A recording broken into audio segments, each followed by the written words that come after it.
지난 8월 19일이죠. 교회 대면 예배가 금지되던 그 전주까지 실은 제가 십계명 강해를 하고 있었는데, 대면 예배가 금지되고 어찌됐건 얼굴을 보지 못하는 상태에서, 또 때로 온라인 예배를 드리기 어려운 교우들이 있는 상태에서 하던 강해를 계속 이어나가기 어려워서 실은 중단은 하고 그동안 다른 설교를 해왔습니다.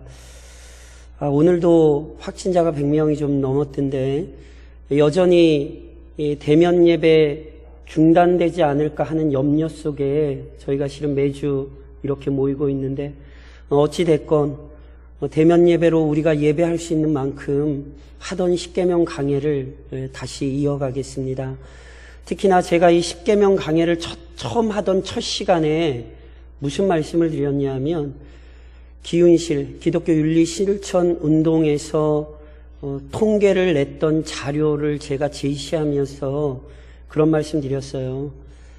한국 국민들 중에요, 3사람 중에 1명만이 그래도 기독교는 조금 믿을만 하다, 이렇게 얘기를 합니다. 국민의 절반 이상이 기독교가 윤리와 도덕적인 면에 있어서 변화되지 않으면 기독교에는 진짜 소망이 없다고 세상 사람들이 얘기합니다. 그게 2월달 발표거든요. 무슨 말씀이냐 하면, 저희 보통 얘기하는 대구에서 크게 코로나가 확장되고 이후 교회들에서 막 확대되기 이전의 통계 자료예요. 지금 아시는 것처럼 교회 고발 건수가 장난이 아닙니다. 무슨 얘기냐 하면, 지금 교회가 윤리와 도덕을 회복하지 않으면 더 힘들어지는 위기입니다. 그러니 그 사명감을 가지고 우리의 윤리와 도덕을 회복하고 하나님의 백성들로서의 권위를 회복하는 출발점으로 실은 십계명은 다시 교회에 가르쳐줘야 되고 우리의 삶에 회복돼야 합니다. 이런 의미에서 이어지는 십계명 강해에 우리 모두가 귀를 기울여야 합니다. 오늘 그 십계명 강해 7번째 시간입니다. 율법은, 그리고 그 율법의 축소판이라 할 수 있는 십계명은요, 두 부분으로 나눌 수 있습니다. 그 한 부분은 첫 번째로부터 4번째 계명으로 하나님과의 온전한 관계를 가르치고 요구합니다. 첫 번째 계명은 예배의 대상에 관한 것이요, 두 번째 계명은 예배의 방법을 알려줍니다. 세 번째 계명은 예배자의 태도를 다루고 있고, 네 번째 계명은 예배의 날을 설명합니다. 실은 지난 시간까지 제가 4번째 계명까지 설명드렸죠. 그러니까 이렇듯 율법의 한 부분 또는 십계명의 한 부분, 유일한 예배의 대상이자 만물의 창조주요 통치자이시며 구원자요 심판자이신 하나님을 사랑할 것을 요구하는 내용입니다. 그리고 율법의 또 다른 부분, 십계명의 두 번째 부분은 5번째에서 10번째 계명으로 이웃을 사랑하라고 가르치고 요구합니다. 하나님께서는 그의 자녀로 부르심을 받은 자들에게 하나님만이 아니라 함께 살아가는 이웃도 사랑할 것을 요구하시며 구체적인 계명을 주셨습니다. 그렇다면 왜 하나님께서 이웃에 대한 사랑을 요구하실까요? 하나님께서 이웃에 대한 사랑을 요구하시는 이유는 하나님께서 죄인들에게 베푸신 구원의 은혜가 어떤 것인지를 깨달으면 실은 자연스럽게 이해됩니다. 이걸 저랑 서문에서 다뤘어요. 하나님께서 서문에서 뭐라고 말씀하셨어요? 너는 애굽 땅 종되었던 집에서 인도하여 내신 내 하나님 여호와를 기억하라. 무슨 얘기냐면, 하나님이 어떤 분이신지를 알면 실은 이웃에게 사랑을 베풀 수 있어요. 이런 얘기입니다. 인간이 사탄의 유혹에 이끌려 불순종했을 때, 즉 죄를 지었을 때 무엇보다 인간에게 찾아온 비참함은 하나님과의 관계가 단절된 것이지요. 인간은 하나님과 친밀하게 교제하던 관계에서 이탈하여 하나님을 대적하게 되었습니다. 그렇기에 죄에서 벗어나 구원을 얻는 것은 하나님을 미워하던 상태에서 변화되어 본래 창조되던 때 맺고 있었던 그 사랑의 관계로 회복되는 것입니다. 그런즉 당연히 율법은요, 또는 십계명은 이 구원받은 자들에게 하나님 사랑을 요구하는 거예요. 동시에 인간이 죄를 지었을 때 인간과 인간 사이의 관계 역시 파괴됩니다. 아담은 죄 짓기 전에는 하나님 앞에서 자기 아내 하와를 한 몸으로 고백했습니다. 그러나 죄 지은 후에는 하나님 앞에서 자기 불순종의 책임을 하와에게 떠넘겼습니다. 심지어 그들이 낳은 자녀 간에 형제가 형제를 미워하여 죽이는 일까지 벌어졌죠. 그렇기에 죄에서 벗어나 구원을 얻는 것은 서로를 시기하고 질투하던 관계에서 벗어나 타인을 자기 몸과 같이 아낄 정도로 서로 사랑하는 관계가 형성되는 것입니다. 그런즉 당연히 율법은, 또한 십계명은 구원받은 자들에게 이웃사랑 역시 요구하는 거예요. 그러니까 이처럼 하나님 사랑, 이웃 사랑은 구원받은 자들에게 나타나는 명확한 구원의 열매입니다. 물론 이 두 가지 중 우선순위가 혼동되어서는 안 됩니다. 즉 하나님 사랑이 먼저입니다. 그래서 하나님 사랑이 앞서지 않는 이웃 사랑은 또 하나의 우상 숭배입니다.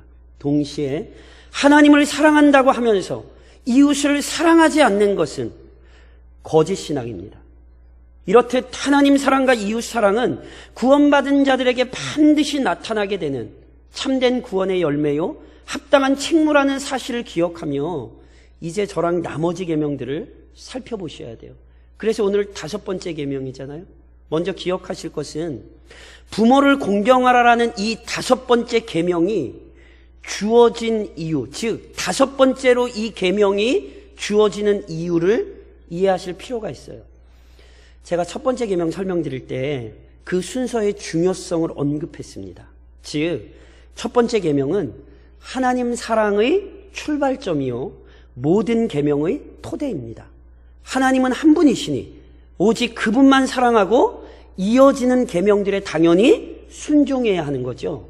이와 마찬가지로 두 번째 부분, 즉 이웃사랑의 계명을 부모 공경으로 시작한 이유가 있습니다.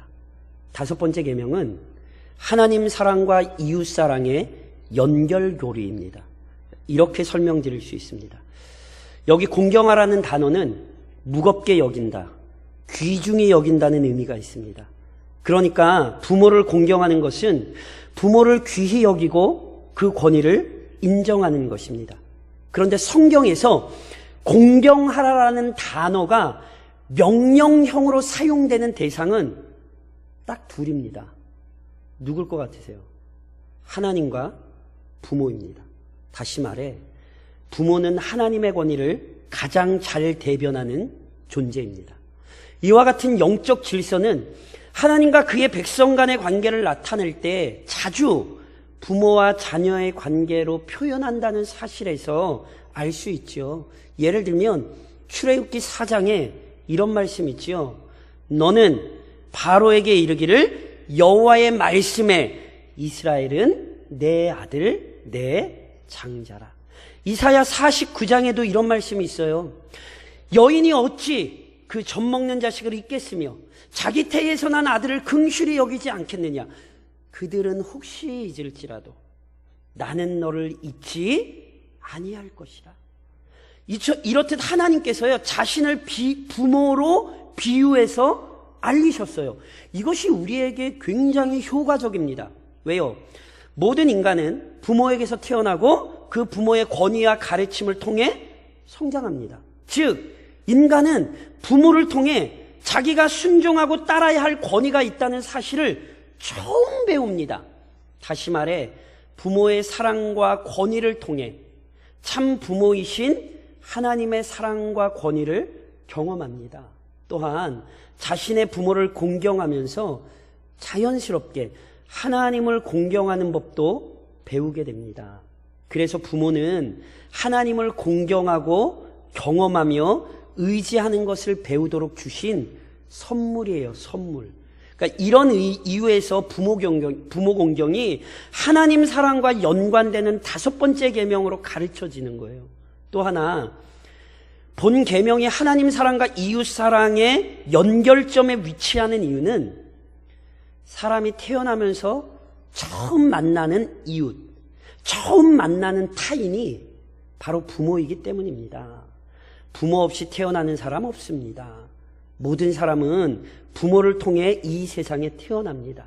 이처럼 부모를 통해 이 세상에 태어나고 부모와의 관계 속에 성장하면서 각 사람은 다른 사람과 공존하고 서로 관계를 맺고 살아간다는 것을 배우게 됩니다. 부모의 돌봄과 손길을 통해 사람이 결코 홀로 존재할 수 없고 서로 돌봐주고 협력하며 살 수 있다는 사실도 배우게 됩니다. 그러니까 이렇듯 부모와의 관계는 이웃과의 관계, 이웃을 대하는 태도를 배우는 출발점입니다. 그래서 부모와의 관계가 바르고 부모를 공경하는 태도를 잘 익히고 배우는 것이 이후 이웃을 존중하고 배려하는 태도에 아주 큰 영향을 미치게 되죠. 이것이 성경의 가르침인 동시에 심지어 일반 학문에서도 널리 인정되는 견해예요. 그러니까 이렇듯 부모 공경은 하나님 사랑과 이웃 사랑의 연결점이 되기에 이것이 지금 5번째로 명령되는 거예요. 그렇다면 조금 더 구체적으로 어떻게 부모를 공경해야 합니까? 첫 번째, 부모 공경은 부모의 권위를 존중하여 그 가르침을 인정하고 거기에 순종하는 것입니다. 하나님께서 각 사람의 생명을 창조하시고 이 세상에 태어나게 하실 때 부모라는 존재를 통해 그 생명을 얻게 하셨고 돌봄을 받으며 성장하게 하셨습니다. 그래서 다시 한번 강조하지만 부모는 하나님께서 각 사람에게 주신 존귀한 선물입니다. 그런즉 부모를 거역하는 것은 부모를 허락하신 하나님에 대한 반역이 됩니다. 오직 부모의 말에 귀 기울여 그 뜻에 순종하는 것이 자녀의 태도요 참된 믿음입니다. 물론 부모의 권위는 부모 자신이 아니라 온 인류의 창조주이신 하나님에게서 온 것입니다. 그래서 부모 공경의 의무보다 하나님을 섬기는 것이 더 중요하며 우선되어야 합니다.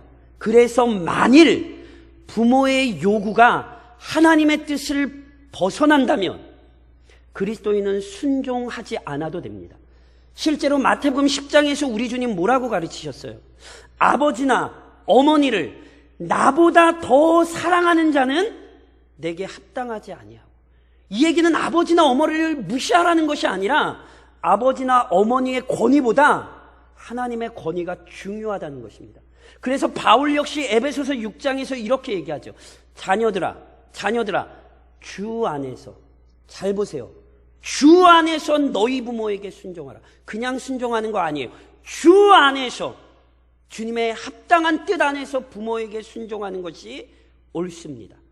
다시 한번 말씀드리지만 하나님의 말씀에서 벗어나지 않는 이상 자녀는 부모의 뜻을 따르고 순종함이 마땅합니다. 둘째, 부모 공경은 부모의 필요를 채워주는 것입니다. 자녀를 기르는 부모의 헌신과 수고는 참으로 귀한 것입니다. 그러니까 하나님께서 자신의 사랑을 부모의 사랑에 비유할 정도로 부모의 사랑은 대단합니다. 그런즉 부모의 헌신 안에서 성장한 자녀들은 그 사랑에 부응하여 부모를 섬겨야 합니다. 이때 부모의 심적 필요와 육체적 필요 모두를 채워드려야 합니다. 심적 필요란 한마디로 말해 부모를 기쁘게 하는 것입니다. 잠언 23장이 우리에게 이렇게 가르쳐요. 내 부모를 즐겁게 하며 너를 낳은 어미를 기쁘게 하라. 사람이요, 나이가 들수록 깊은 고독에 사로잡히고 그 영혼이 메말라지기 쉽습니다. 그런즉 자녀는 부모가 서글픔에 사로잡히지 않도록 애써야 합니다. 안타까운 것은 올해 2020년 복지부 자살 예방 백서에 보면요, 2003년 이후 OECD 국가 중 12년 동안 연속으로 자살률 1위 한 나라가 어느 나라인 줄 아세요? 지금 살고 계신 나라예요. 근데 그냥 자살률이 1위가 아니에요. 노인 자살률 역시 1위입니다. 지금 우리 사회가 굉장히 위험합니다. 그래서 자녀들은 부모의 마음을 기쁘게 해드려야 돼요. 동시에 자녀는 부모의 육체적 필요를 채워드려야 합니다. 부모가 자녀의 어린 시절 의식주를 책임졌듯이 자녀는 나이 든 부모를 봉양해야 합니다. 나이가 들면 누구나 그 육체가 연약해집니다. 그런즉 자녀는 부모가 먹고 마시는 것만이 아니라 가능하면 그 육체가 편안하실 수 있는 방법을 찾아 섬기는 것이 도리입니다. 물론 자녀마다 섬기는 수준에는 차이가 있습니다. 이걸 인정하셔야 됩니다. 자녀가 섬기는 수준에 차이가 있어요. 하지만 부모 공경의 의무는 똑같습니다. 그러니 육체적으로 심리적으로 자녀는 부모를 섬겨야 돼요. 셋째, 부모 공경은 하나님께서 세우신 권위에 순종하는 것입니다. 부모란 먼저는 아버지와 어머니를 의미하고요. 더 넓게는 합당한 권위를 의미합니다. 그래서 예를 들면 이스라엘 백성들은 왕이나 선지자를 아버지라 불렀어요. 다윗이 사울을 아버지라 부르죠. 엘리사가 자신의 스승 엘리야를 아버지라 불렀어요. 그러니까 이런 의미에서 부모를 공경하라는 명령은 하나님께서 각 공동체에 세우신 권위에 순종하고 공동체의 질서를 해치지 않도록 주의할 것을 요구하는 거예요. 그래서 로마서 13장은 우리에게 이렇게 가르쳐요. 각 사람은 위에 있는 권세들에게 복종하라.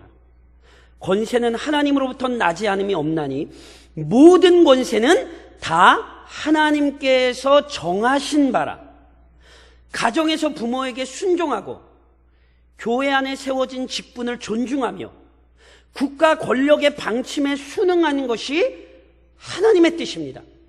이번 코로나 기간 동안 교회가 크게 잘못한 것 중에 하나가 국가의 권위 질서를 자꾸 거부하려고 하는 거예요. 제가 다시 한번 말씀드리지만 만일 국가가 니네 예수 믿음 죽여! 그런다면 저는 소망합니다. 저는 하나님께서 은혜를 주신다면 순교의 자리를 가고 싶고 그렇게 하고 싶어요. 저는 대광중앙교회 교인들이 그 순교의 영광스러운 자리에 동참하기를 기도합니다.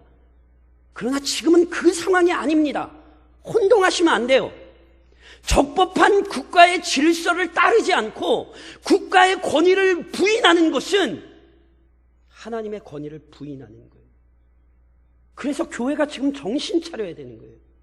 자신의 개인적인 정치적인 어떤 성향에 제발 하나님의 이름을 갖다 붙이지 마세요.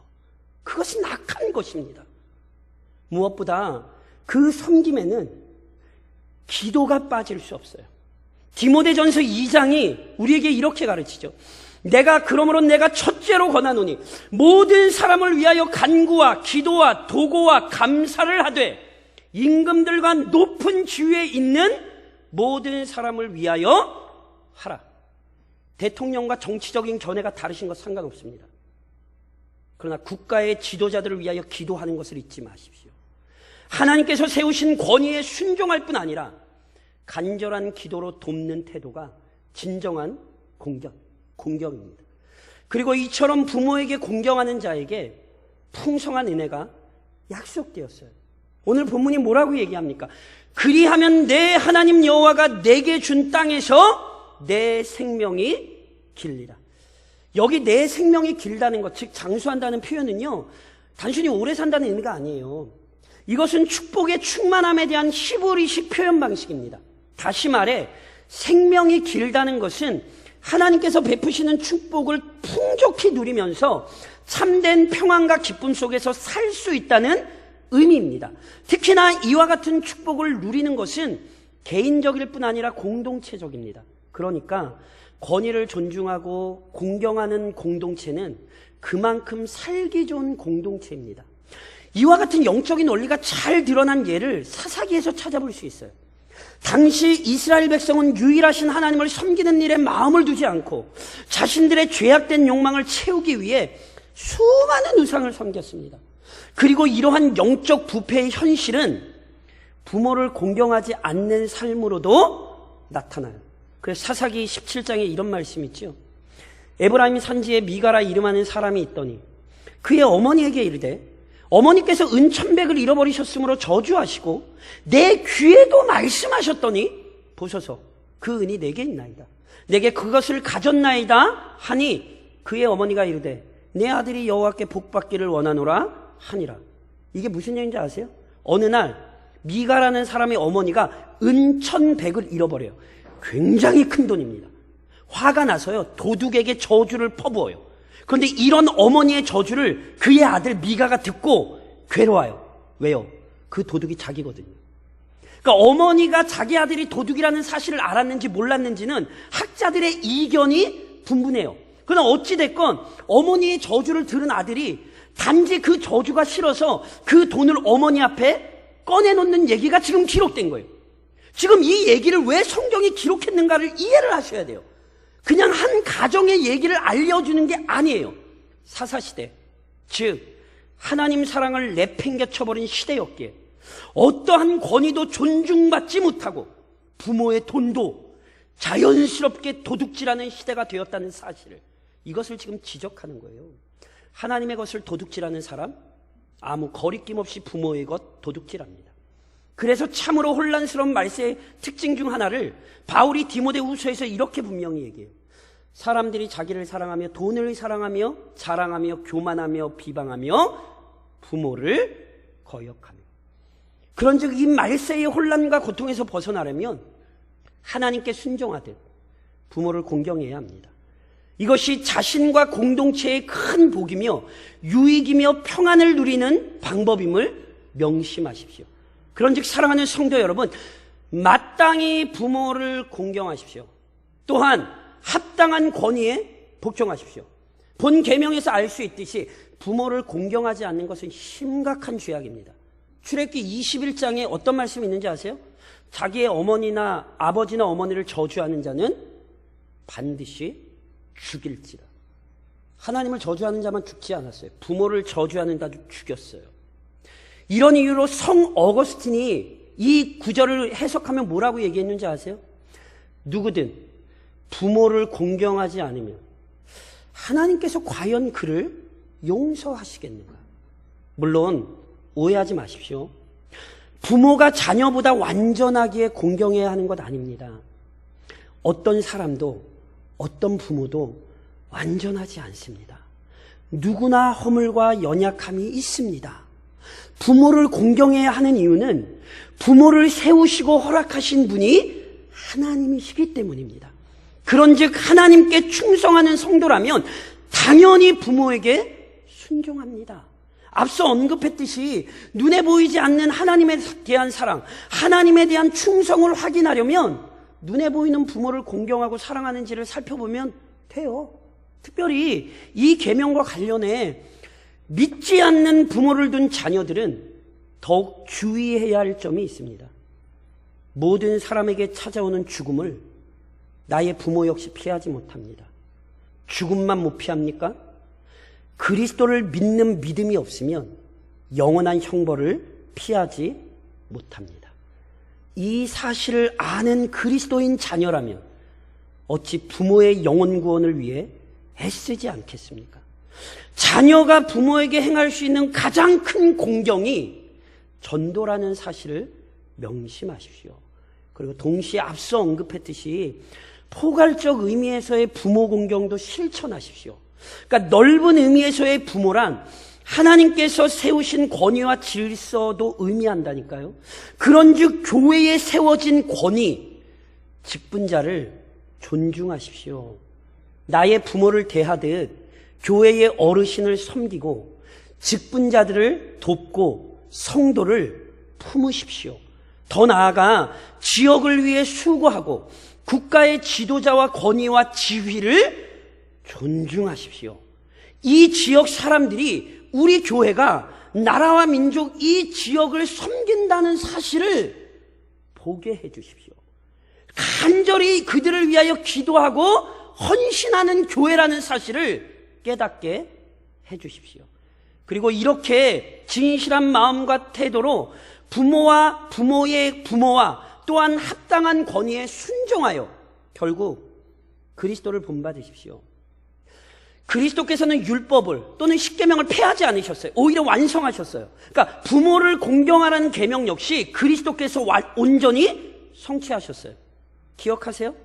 그리스도께서 12살 되던 때 부모를 따라 성전에 가셨다가 서로 헤어진 일이 있죠. 놀란 부모가 이리저리 찾아다니다가 마침내 성전에 있는 아들 예수님을 발견했어요.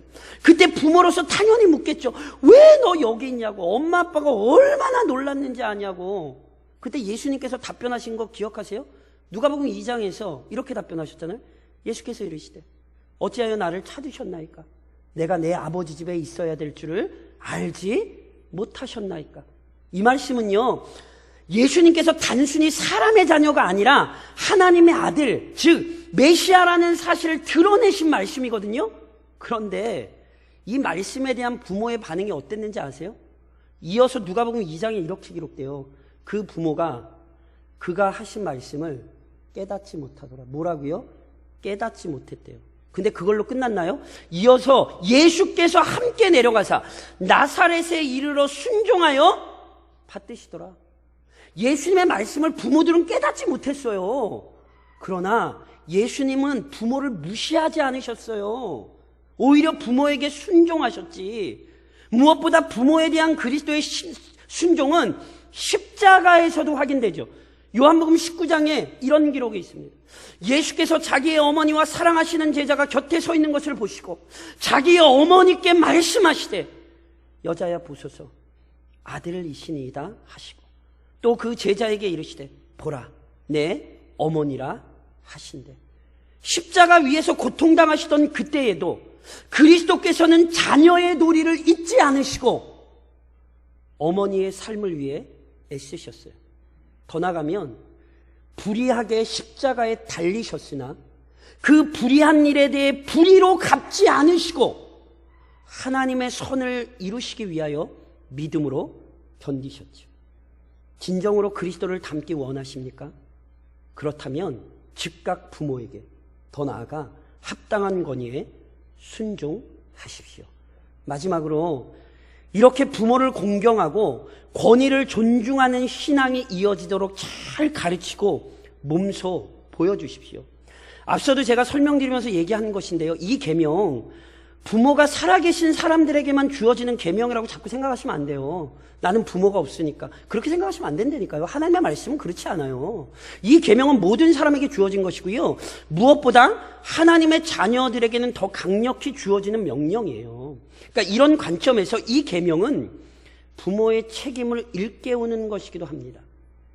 앞서 사사기에 기록된 미가의 가정에서 벌어진 일을 제가 언급드렸죠. 미가의 행위가 얼마나 악합니까? 그런데 미가가 이런 악행을 저질렀던 배경이 있습니다. 미가가 착해서가 아니라 어머니가 도둑에게 퍼부었던 저주가 싫어서 자수하거든요. 그런데 아들의 범행이 명확히 드러나자 그때 어머니가 보인 반응이 더 심각합니다. 사사기 17장에 이렇게 기록돼요. 미가가 은 1,100을 그의 어머니에게 도로 주매 그의 어머니가 이르되 내가 내 아들을 위하여 한 신상을 새기며 한 신상을 부어 만들기 위해 내 손에서 이 은을 여호와께 거룩히 드리노라. 그러므로 내가 이제 이 은을 내게 도로 주리라. 보세요. 어머니가 자기 아들이 돈 1,100, 은 1,100을 훔쳐간 걸 알았잖아요. 근데 아들을 책망하지 않아요. 오히려 아들을 위해 뭐 하죠? 우상을 만들어요. 그것도 누구의 이름으로? 하나님의 이름으로 우상을 만들어요. 이게 지금 뭘 보여주는지 보여주셔야 돼요. 이 장면은 미가의 패역한 행실이 그의 부모에게 물려받은 것이란 사실을 보여줘요. 자녀가 누구에게 하나님을 공경하고 부모를 공경하는 삶을 배웁니까? 자녀가 누구에게 배워요? 신명기 6장에 이런 말씀이 있죠. 오늘 내가 내게 명하는 이 말씀을 너는 마음에 새기고 내 자녀에게 부지런히 가르치며 집에 앉았을 때에든지 길을 갈 때에든지 누워있을 때에든지 일어날 때에든지 이 말씀을 강론할 것입니다. 참으로 자녀를 사랑하신다면 부모를 공경하도록 가르치셔야 합니다. 더 나아가 자녀의 섬김을 믿음으로 받으셔야 합니다. 잊지 마십시오. 그래야 자녀가 복을 받습니다. 부모가 자녀에게 짐이 되기 싫은 마음은 당연합니다. 하지만 자녀가 마땅히 행할 것을 가르치고 그렇게 행하게 하지 않으면 그것이 곧 우상숭배입니다. 다른 권위에 대한 존경에서도 똑같습니다. 자녀는 교회를 사랑하는 것을 부모의 모습을 통해 배웁니다.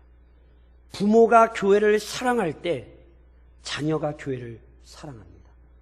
부모가 지역을 위해 나라와 민족의 지도자들을 위해 기도할 때 자녀가 그 모습을 보고 나라와 민족을 위해 기도합니다. 이 계명이 나 혼자가 아니라 그런즉 우리 가정의 모습이 되도록 바르게 가르치고 친히 몸소 보이시는 주의 백성들이 되시기를 이 계명을 명하신 우리 주님의 이름으로 권면드립니다.